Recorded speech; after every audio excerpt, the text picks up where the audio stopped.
Hello everybody, welcome to the show. Bass Bonsai, we've made it. We are here and we're going to go over there and test some different things out. Baits, rods, reels.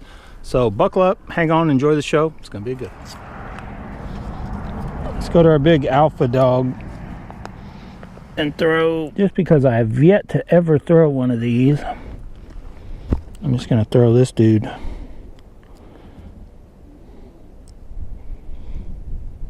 Real quick, the old mop jig. That's a 3/8 ounce, I believe.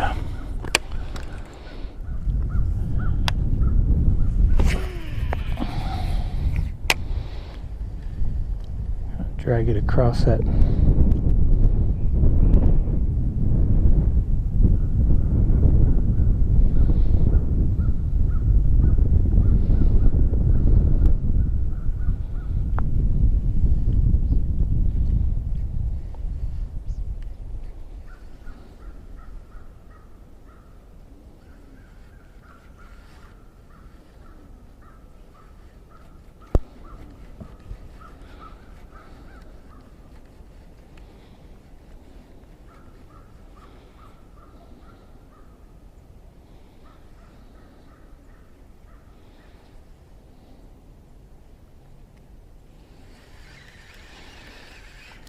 Gunked.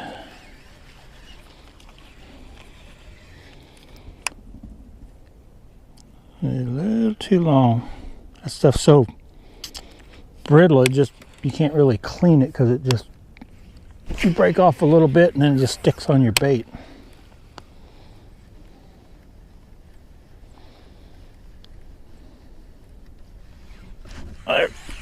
There's a fish. Stay on.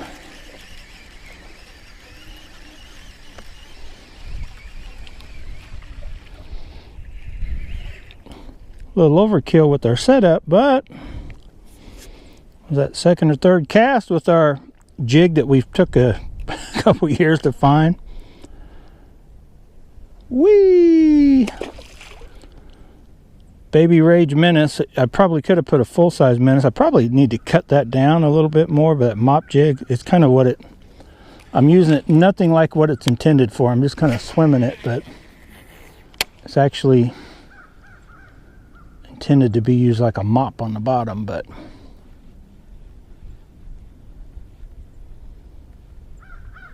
you get that many, oh,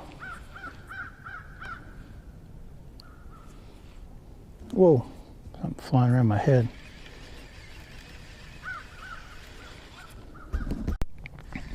Anyway, when you get that much of a, you know, material just floating around, a lot of times they're, I think they're just intrigued enough, like, what in the world is that? They just get it.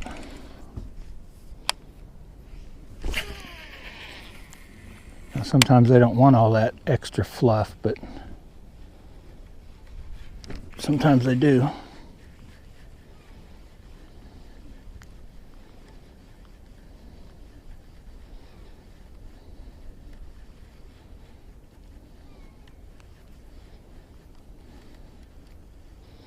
Let it sink right there.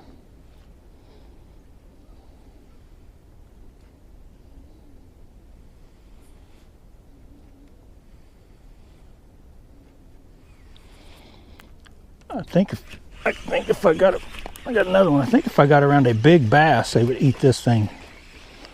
No problem. So okay, our little jig is doing as good as that red crank was. ATV red crawdad crank was doing good, but this little mop jig is mopping up these dinks.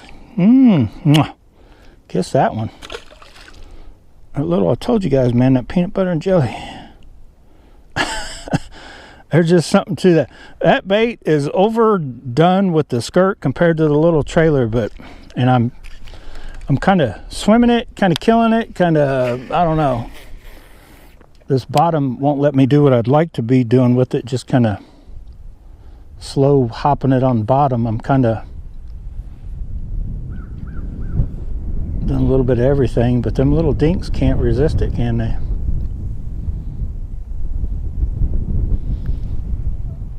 wind won't let me. I'd like to go a little slower through there, but I keep getting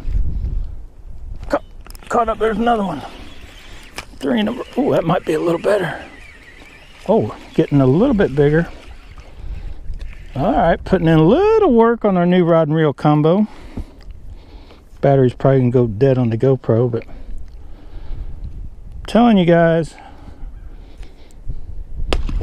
you're wondering why I was happy when I found this thing. I'm like, there it is. That's it. I've even added, this is the one I added my own little stuff to. It's not quite.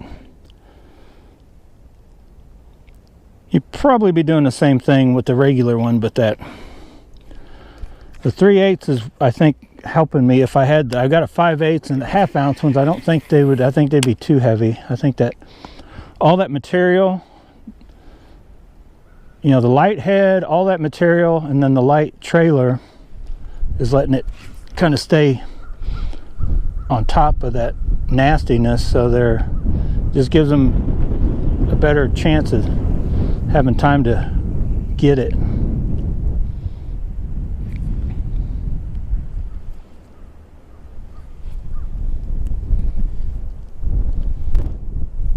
Well, we got a little bit of a bite there.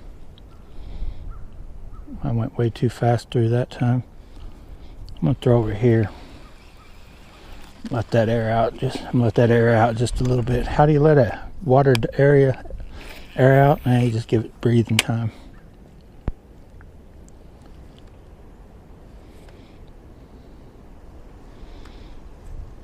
Like I said, until I get out on some big bass bites, I'm curious what all these rods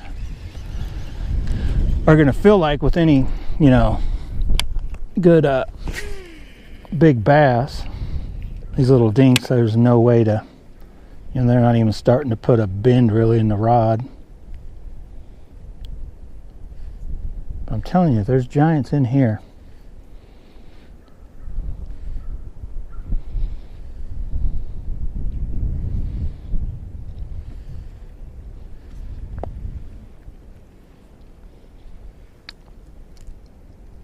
Telling you, oh. This rod's pretty sensitive. I can feel it. It feels freed up anyway. I can kind of tell when it gets gunk on it. That's another thing you need in a good, you know, it's not just to detect a bite, it's to tell what the condition of that bait is.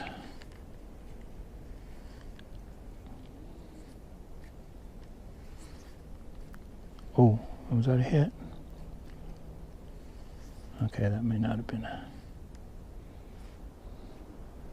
Oh, there's some... A lot of times, even though there's little ones working there, there could be a big one that made them start working as much as they are.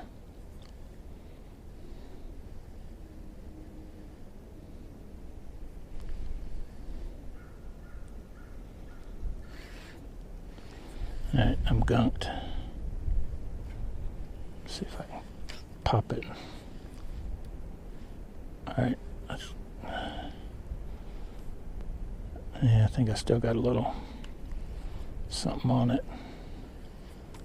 Give it just a minute in case I get it. A lot of this too is just, you might call it growing pains until you get the feel, you know, how that rod feels to what it's doing on the other end. But I think I had a little gunk on it and then I cleared it off there midway through.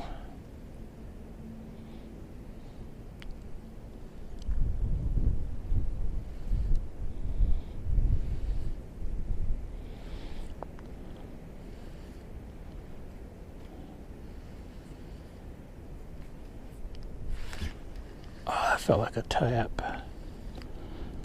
Something tapped it, or it tapped something more solid.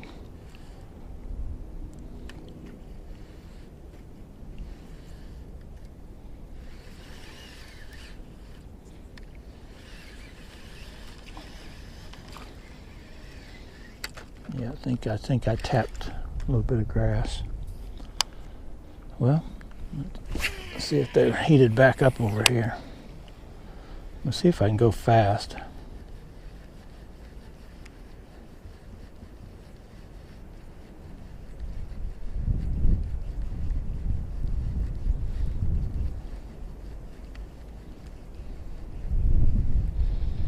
Faster.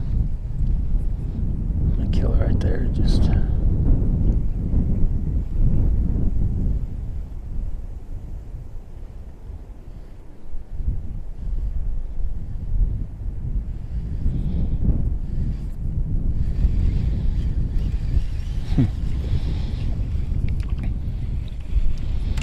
If I didn't have all the stuff with me, I'd take this jig and a shaky head with another rod. I'd walk down around that bend.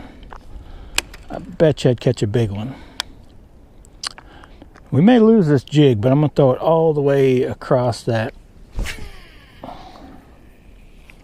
other side.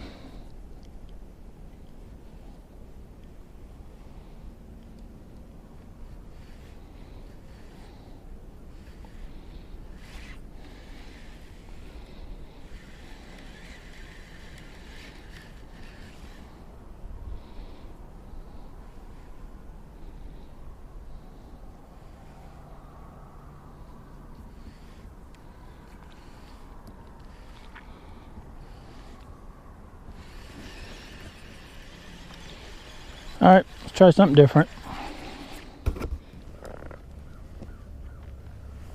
Yet this year, the old wobble head over here where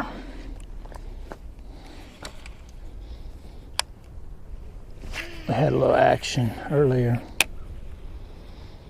You get past that stick area.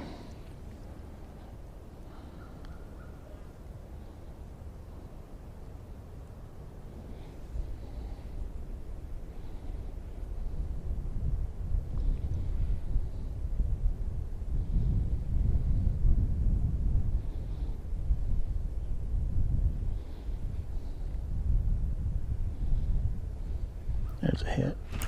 There's one. Another little dink. Well, oh, look out, little dude. Maybe my new lucky rod for dinks.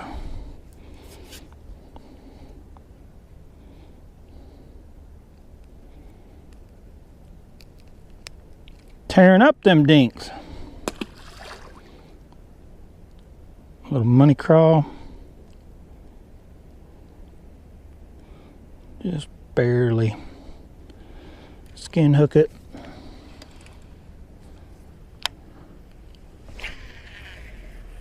Throw it out there, let the line hit the water. Just kind of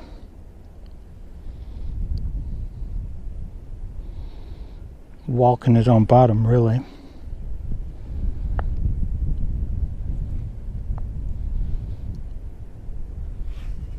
I had one. I had a little one. Again. You ain't gonna get all the little ones.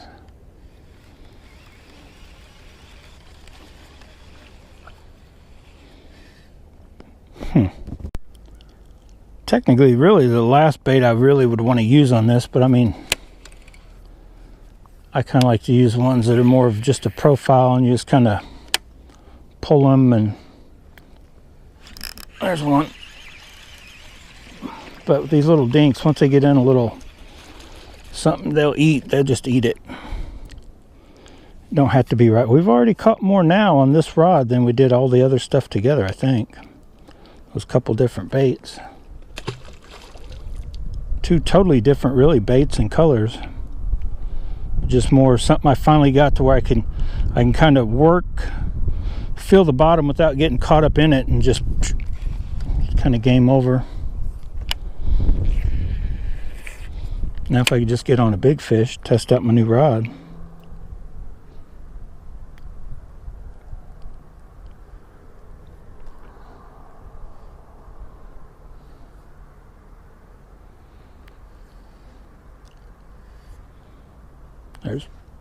There's another one. What is that like? Oh, come on, little. little dink.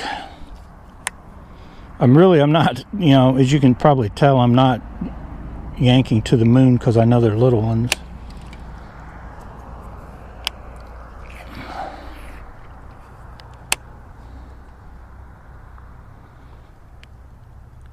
I think that it's starting to get to the point where it's dark enough.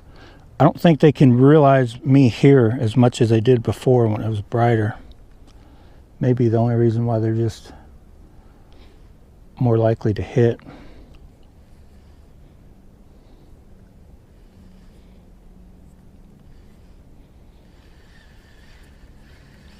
We might as well send this thing out to outer space and see what it comes back with. What do you guys think? Let's see how well this... Yeah, it can get out there, can it? Now if I get a bite, I'll need to yank with some authority.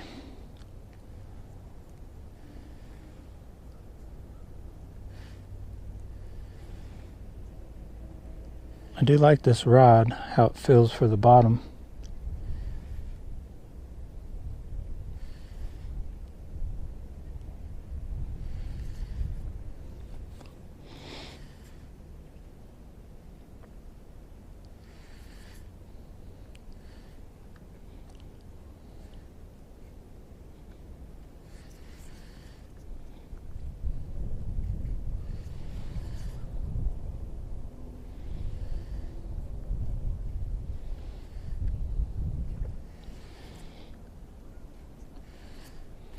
Oh, I was not ready for that. That sucker hit it.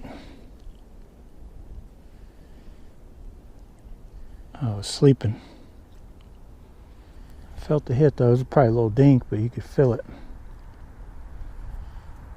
Dude thumped it. Thumped it. I don't even know what time it is. There's a hit. Ah, I missed him. Wow, it's already 6:20. Time flies when you're fishing.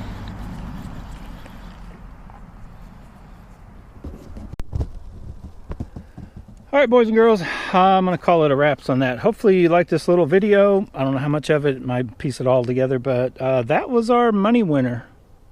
Money craw, right? Yum. The other, we had good luck on our pb&j mop jig, and then the little red crankbait, whatever. I think I already put it up, but quite a few little dinks. Tested some stuff out. Definitely a pretty good sensitive rod for that bottom bouncing stuff. Even though they're little dinks, I could tell what the bait's doing, and then thump, when I got the hit kind of thing. So yeah, so far everything we've tried this season seems to be legit at the moment. So stay tuned for more videos like this. Thanks for watching. Now get out and go bass bonsai, but whatever you do, make sure you have fun doing it. I'm not quite done, but I'm pretty much done. See you guys later.